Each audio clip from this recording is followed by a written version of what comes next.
या ना आपली कामं सांगा, त्यावेळेला तालुक्यातली जागृत माणसं ही तुम्हाला 4 नंबरलाच गाडवल्याशिवाय राहणार नाही. मी भाऊ एका संस्थेत चेअरमन आहे. ह्यात माझ्या संस्थेतला कोण शिक्षक नाही, ह्यात कोण माझ्या कारखान्याचा एखादा कामगार नाही, ह्यात कोण माझ्या एखादा सुतगिरणीचा कामगार नाही. ही सगळी जमवलेली जी माणसं आहे ती नाही, ही तुम्ही आम्ही कष्ट केलेली ही पोच आहे.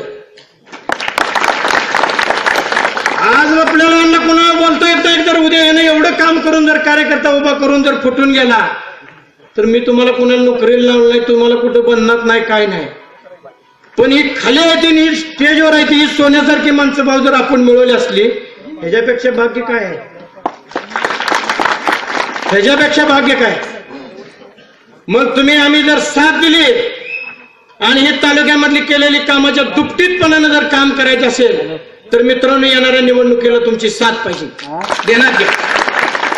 आणि तुम्ही साथ दिली तर निश्चितपणाने या तालुक्यामध्ये परिवर्तन झाल्याशिवाय राहणार नाही, देण्यात घ्या.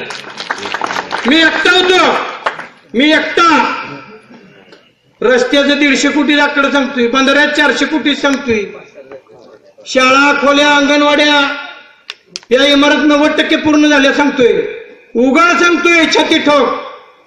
जर माझ्या संघ जर तुम्ही दुसरं 3 सदस्य दिलं आणि पंचायत समितीचं 8 सदस्य दिलं तर आकडं मोजायला मुंबईनं आपल्याला अंबानीचा माणूस बोलवावा लागेल तालुक्यात.